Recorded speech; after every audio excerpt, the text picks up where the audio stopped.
Hey everyone, welcome back to the Couples Healing Podcast. If you did not get a chance yet to listen to the previous episode number 9 is one of the most important episodes that I will ever do on this podcast because it sets the foundation for everything else. So if you haven't had a chance to listen to that yet, I would encourage you to go back, listen to it. I hope that it gives you a lot of direction and hope, knowing that it's possible for the relationship to heal. Now, today's episode is all about what do you do if he's resistant or not motivated to change? And this is for both him and her, because I want to share with you some things that you might not have thought of before, so you can see this in a completely different light. So many couples are looking for a path forward after there's been damage done by pornography addiction. After working with hundreds of couples as a therapist, I want you to know that there is hope for you.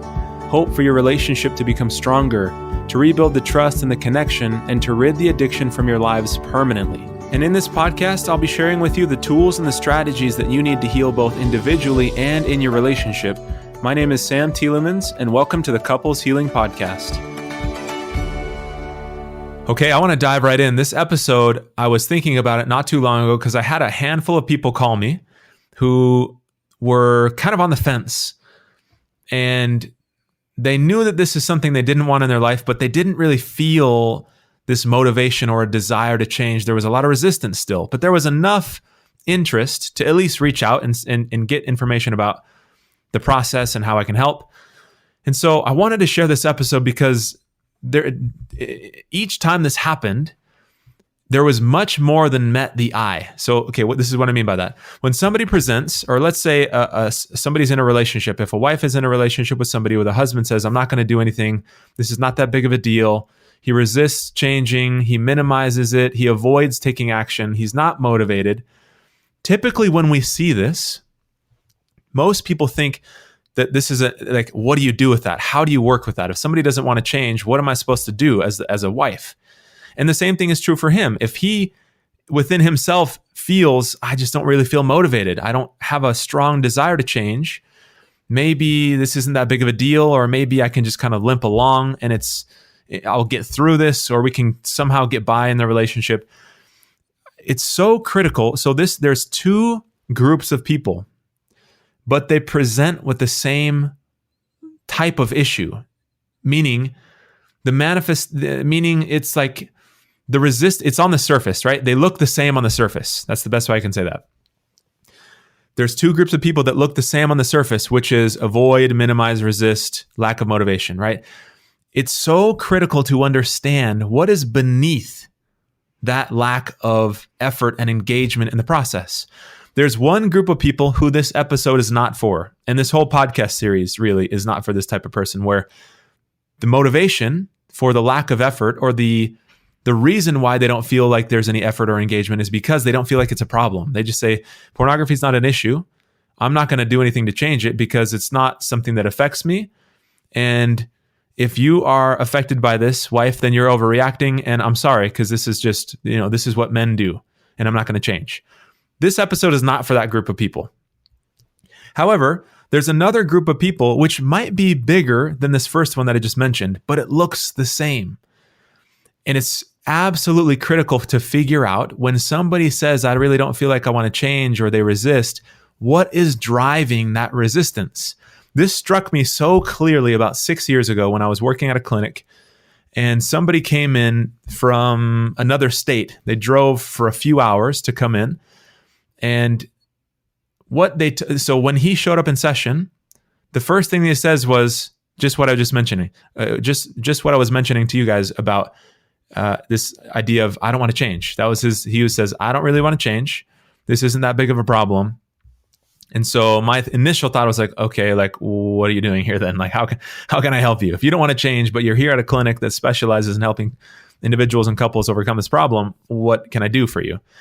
And the wife said, I feel so devastated by this. I desperately want him to do something about this, and he's not changing, and I don't know what to do. And so what I started to do was ask him questions. There's no judgment, right? If somebody says, I don't want to change, I just get curious about what drives that. What could be leading you to make that decision?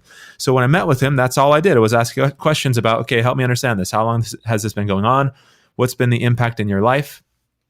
When you decided that you don't want to do this, help me understand what what function does the addiction serve? What purpose does it serve? What does it do for you? So he went on to describe that the addiction was his way to cope with pain. And so just like we've talked about in these other episodes, I want to really drill this idea in, like the core of it is it's a coping mechanism. And so I asked him, what would happen if you didn't have a coping mechanism, this particular coping mechanism? Then he started, which really caught me off guard, he started to tear up. And he said, if I didn't have this coping mechanism, then I would have no way to deal with my pain. And I don't know how I would move forward with life. Because his situation was such where he felt depression. He was struggling with a lot of negative beliefs about himself. And the addiction served as a way to distract him from his pain, as it does for most men. And so as he told me that, he started to tear up and he says, I'm scared to let this addiction go. Because if I don't have this, then I have nothing.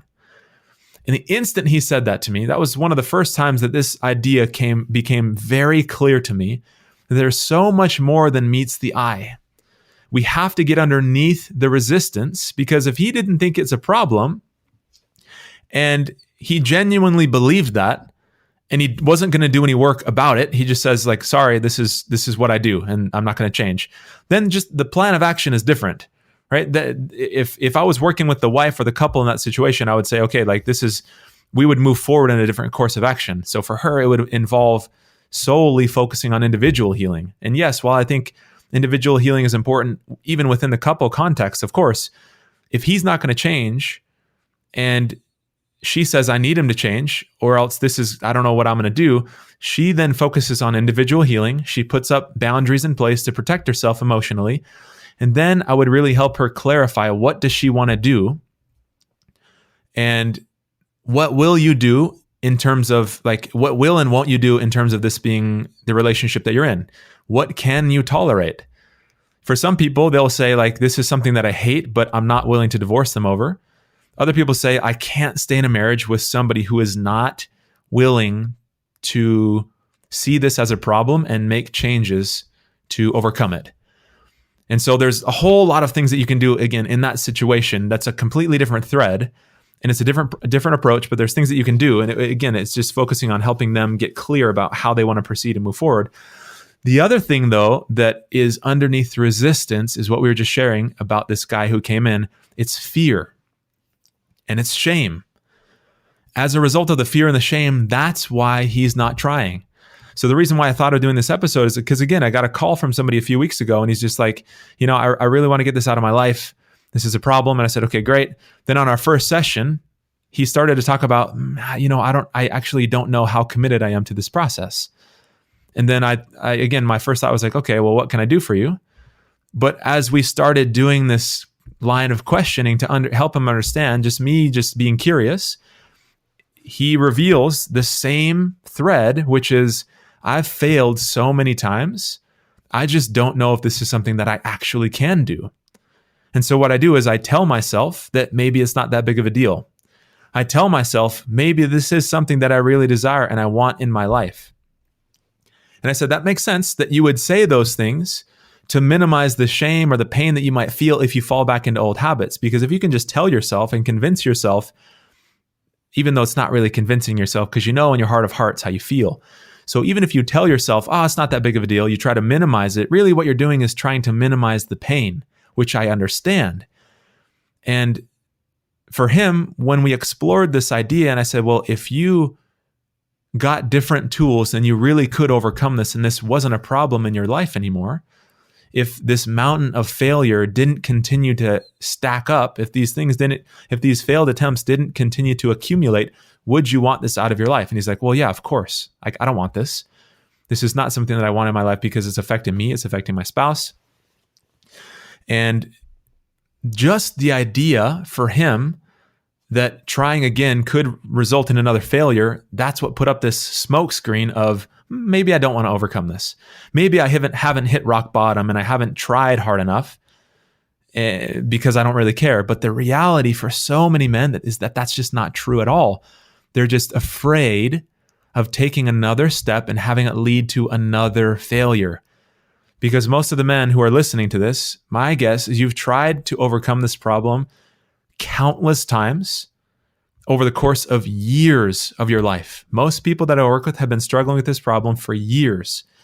And so on the surface, it looks like there's a lack of motivation and a lack of engagement in the process, a lack of commitment to the process of healing. But if you really go underneath the surface and you explore what's causing that lack of commitment, what's causing the resistance, most of the time you'll find that it's fear. And so another thread that I think is important to this is sometimes people say that the initial motivation to get somebody into the process of healing needs to be because he wants it. Sometimes people say that you have to do that. He needs to do this for himself. He can't do it for his wife. He can't do it for his leader at church. He can't do it for any other person other than himself. And that idea never really resonated with me just because there's two fundamentally different ways of looking at addiction. And when somebody says he needs to get in there and do this for himself, the way that they're looking at addiction is that addiction exists because there's a lack of desire to stop. If somebody says he needs to do it for himself or he's not going to quit, that just again fundamentally tells me they're seeing addiction as just it's a lack of desire. When I see it from the completely opposite way, I don't think somebody struggles with addiction because they lack a desire to change. I think people struggle with addictions because their coping mechanism has become so ingrained that that's just how they're, again, like they say in neuroscience, neurons that fire together wire together. So in other words, the more you make certain choices, the more those pathways get built up in the brain. So they just develop these habits of coping with their pain in this particular way. And then it just has this grip on them because it's so wired in on one level. And then on a second level, which I think is even more important, emotionally, they have no other way to cope with their pain. So it's not that they don't want to overcome the addiction. They just have no alternative. They don't know how to process how they feel in a healthy way. It's difficult for them to connect. They have these negative beliefs about themselves. So all of those things, all of those factors contribute to somebody going back to addiction, even though they know that they don't want it in their life. So if somebody says, well, he needs to do this for himself, it's just you're fundamentally looking at it in through the lens of he's choosing addiction because he wants it. When again, for most people, that's not actually true. And another reason why I think this is, I don't agree with that statement of he needs to do this for himself, or rather, let me clarify that the initial motivation of what brings him into therapy needs to be for himself. For me personally, I don't think it matters what the initial motivation is that brings somebody to therapy. And the reason why that's true for me, as the clients that I work with, there's a couple of reasons. Number one, I remember doing a call with somebody last year. This has stuck with me because again, this idea, I haven't really had a good way to describe this. He said that he hears that he needs to do this for himself.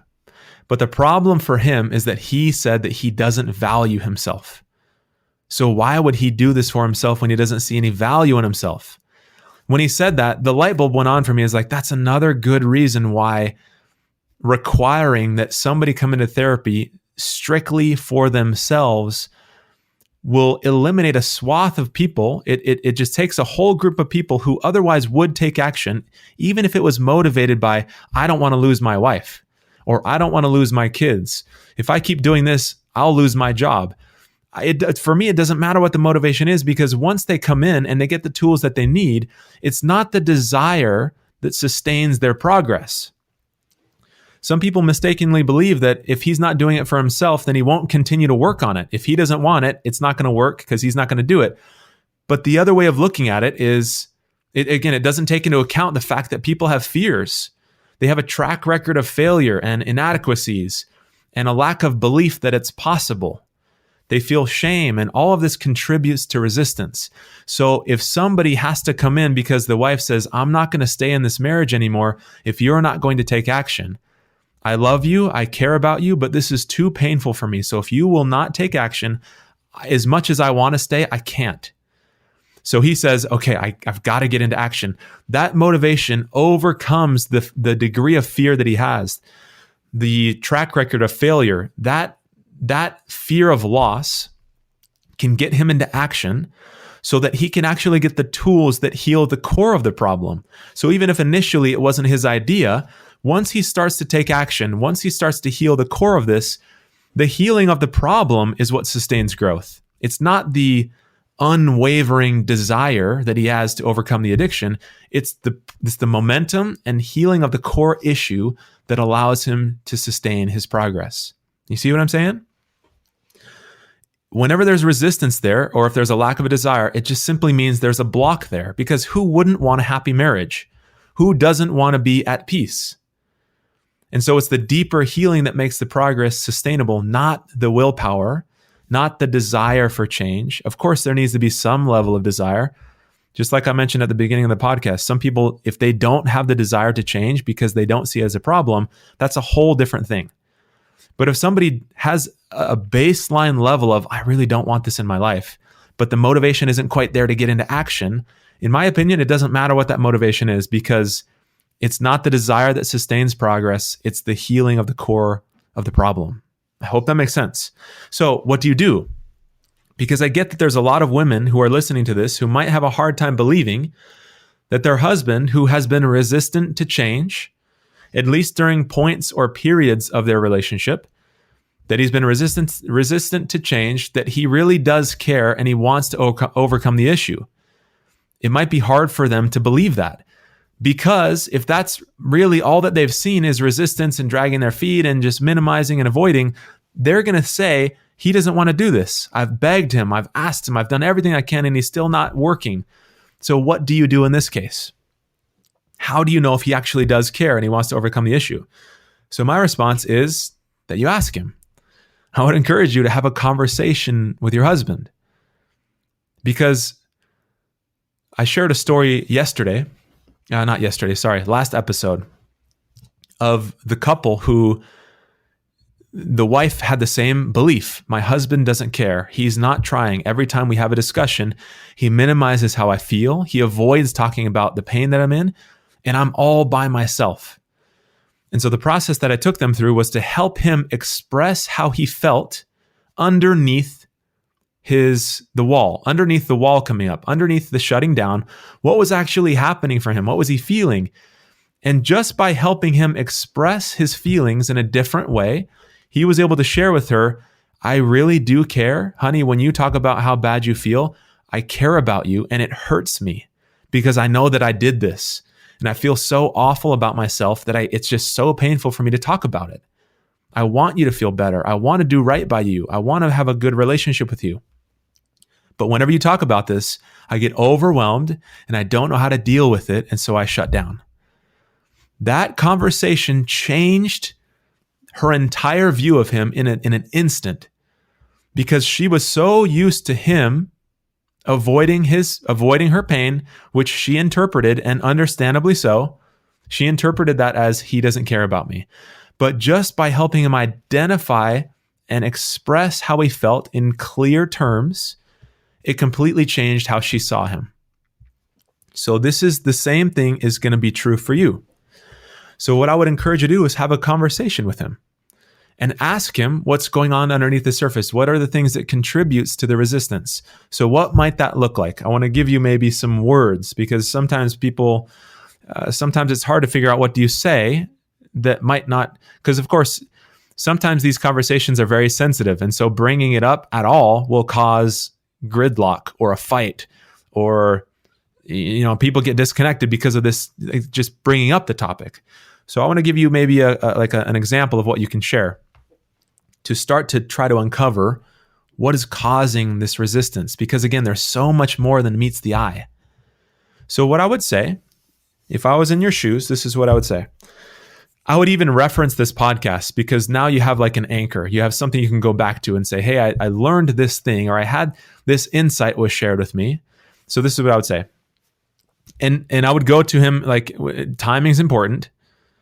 So finding a time when you know that he might be more willing or receptive or open to talking. And I would say something like, Honey, I was listening to a podcast recently, and he was sharing something that I feel like can help us and help me understand you more. What he said was that sometimes when people have this resistance around changing or having motivation to overcome the addiction, or if they kind of avoid or shut down, what I had always thought is that just meant that the other person doesn't care. But what the person on the podcast said, what Sam said on the podcast, was that a lot of times when people feel this resistance, it's not because they don't care. It's just because it can be scary sometimes to take a step and try to make a change, because for most men, they've failed more times than they can count. So the idea of taking another try, another stab at this, trying to overcome this, to then get met with failure and another slip and feel like nothing's changing, he said that that's a very difficult experience for somebody, and they feel defeated and they feel discouraged, and it just leads them to say, you know what, I'm not going to really deal with this, because I don't know how to do this. I don't know how to change. I've been trying for a long, long time. It's not working. And so that's a big part of what creates this resistance to taking another chance. Is that true for you? Does any of that resonate? When you think about trying, is there a part of you that feels the resistance because you don't want to fail again? Because you know how much this affects me? And I'm not trying to cause a fight right now when we talk about this. All I want to do is just understand you.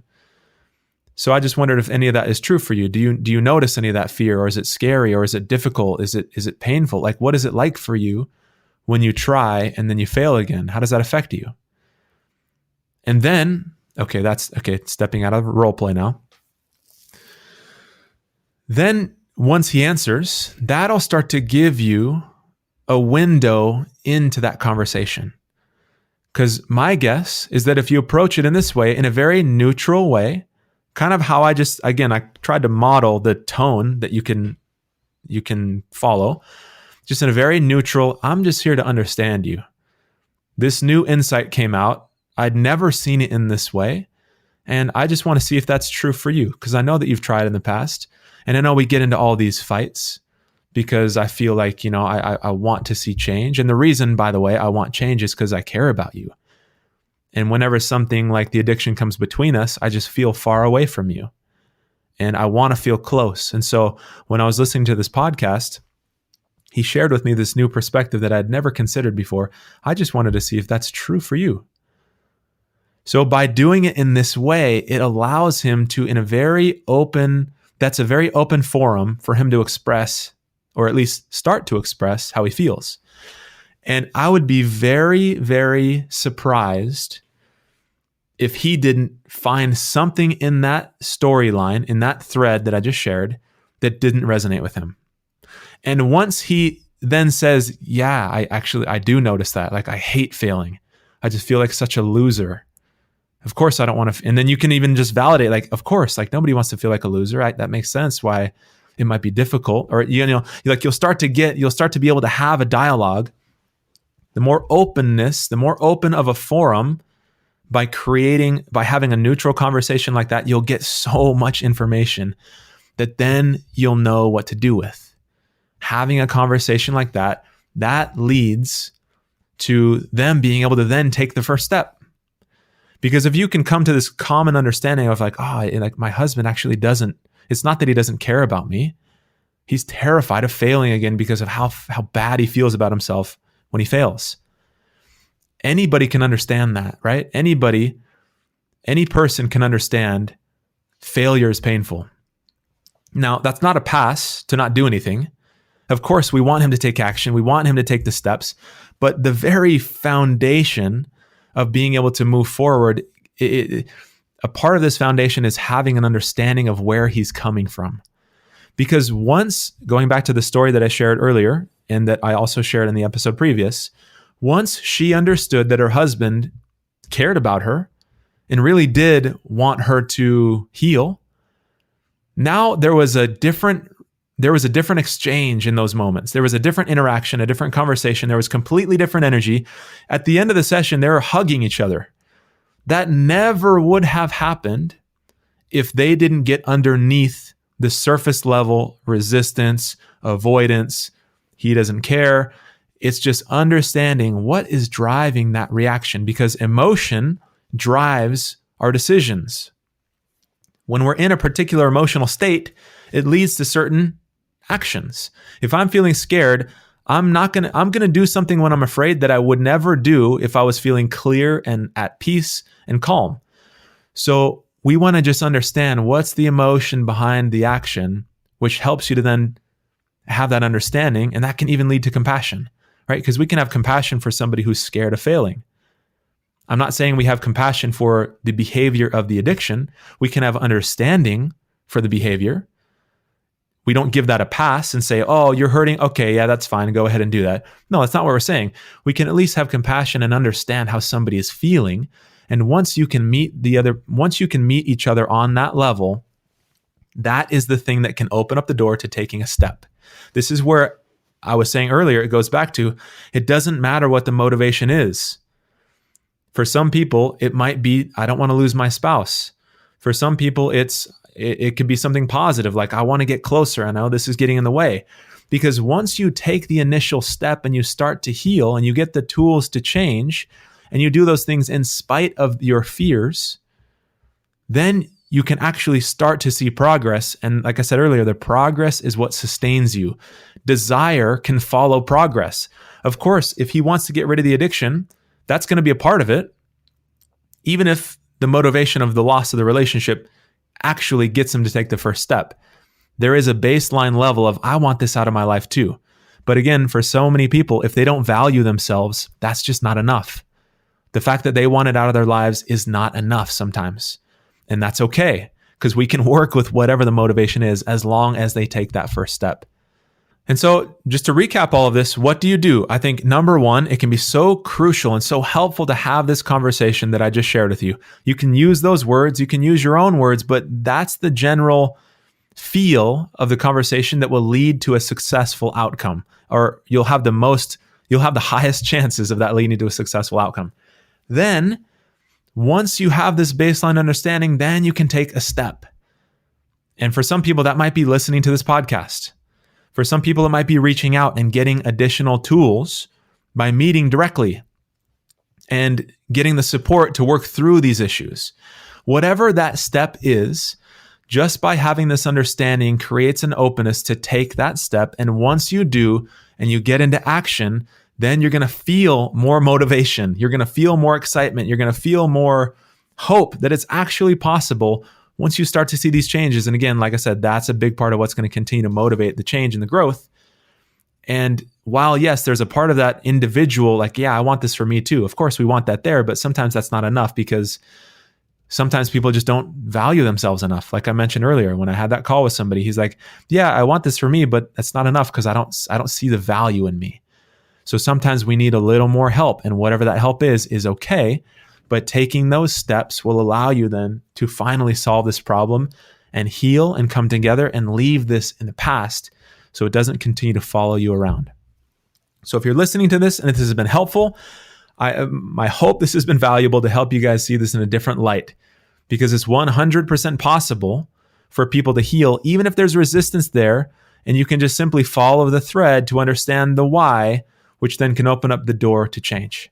So if this has been helpful, if this podcast already or generally has been valuable for you, I know we haven't done a ton of episodes. This is only episode number 10. So I'm excited about what's going to continue the episodes that I'm going to keep putting out. If this has been helpful, it would be a huge help if you wouldn't mind rating and reviewing it, because it helps tremendously for other people to find it. So this has been valuable. I'd super appreciate that. I'd love to hear your feedback. And like I said, if this is a step, even just listening to this podcast, and there might be some of you who are listening who want to take another step and they want to get help. And if so, I would love to support you in any way that I can. So another couple of options is to go to the website coupleshealing.org, and there's a free course there. So that's a step that you can get started with to get even more information, start to get some tools, or you can reach out to me directly with the information that's on the website there. And so again, as I finish up, the goal of this was to help you see this in a different way and to give you some hope that even if there's resistance, it's likely because of fear, and we can work with that. And so I would encourage you to have these conversations with your partner, with your spouse. I'd love to hear you responding. You can shoot me an email. I'd love to hear your responses. How did this go? What did you learn? What did you notice? Were there any blocks that came up? And then we can do some future episodes on what to do, like what are some additional things that you can do based on what happens in those conversations. Appreciate you guys being here with me. I hope this has been helpful, and I look forward to having you guys on the next episode. All right, take care. Wait, before you go, I'm offering free access for my podcast listeners to a course I created. So make sure you go to coupleshealing.org so you can get some tools to start the healing process individually and in your relationship. Or if you want even more support and you'd like to work with me directly, you can contact me with the info that's on that website as well.